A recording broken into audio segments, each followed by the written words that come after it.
Lecture du jour, bonjour en espérant que tu aies passé un bon week-end comme d'habitude pour attaquer une nouvelle semaine.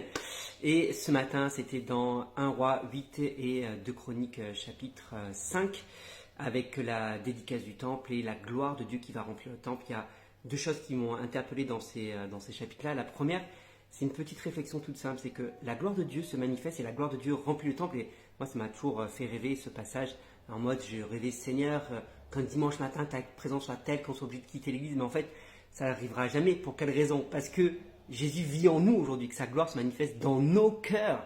Et c'est sur nous que nous sommes le temple du Saint-Esprit et sa présence demeure déjà.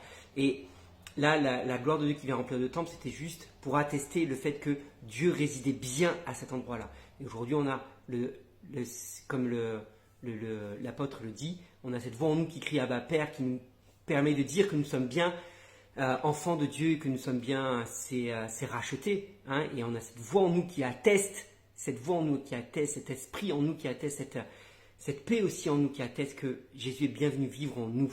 Hein, et ça pourra plus se manifester comme ça s'est manifesté à l'époque, parce que c'est complètement différent aujourd'hui.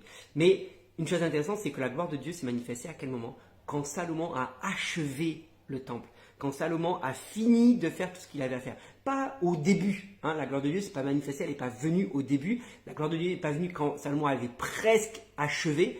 La gloire de Dieu s'est manifestée quand il a achevé. Et pour moi, c'est important parce que souvent, on voudrait que Dieu manifeste ou Dieu atteste les choses avant même qu'on ait commencé. On voudrait que Dieu atteste et manifeste sa gloire alors qu'on est en cours de faire les choses. Mais non, Dieu, dans ta vie, dans nos vies, veut manifester sa gloire et il manifestera sa gloire quand tu auras achevé de faire ce qu'il t'a demandé.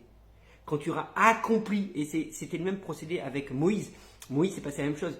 La gloire de Dieu s'est manifestée dans le tabernacle de Moïse quand il a achevé de faire tout ce qu'il avait à faire. Et ça, c'est vraiment un petit détail important. Deuxième chose, j'aime bien la prière de Salomon parce qu'il va rappeler un peu les engagements que Dieu a envers son peuple. Il dit, si ton peuple s'humilie, s'il prie, s'il cherche ta face dans ce lieu où réside ta présence, alors tu devras l'écouter, alors tu devras agir en sa faveur, etc. Mais il rappelle également les devoirs du peuple. Il dit, à condition que celui-ci reste attaché à ta présence, à condition que celui reste attaché à ta loi. Donc oui, c'est vrai qu'il est bon de rappeler à Dieu ses promesses, et parfois on dit, oui, rappelle, il faut rappeler, il faut prier avec les promesses de l'Éternel, et c'est vrai. Il y a des promesses qui sont là, on doit s'en emparer. On dirait, Seigneur, n'oublie pas les promesses. Bien sûr qu'il n'a pas oublié. Mais n'oublie pas les promesses que tu as faites. Mais Dieu a envie de te dire, ouais, mais toi, n'oublie pas non plus les devoirs que tu as. Hein, on a des droits, entre guillemets, mais on a aussi des devoirs, et ça, on l'oublie trop facilement. Donc, reste attaché à sa parole. Tu veux voir les promesses de Dieu s'accomplir dans ta vie?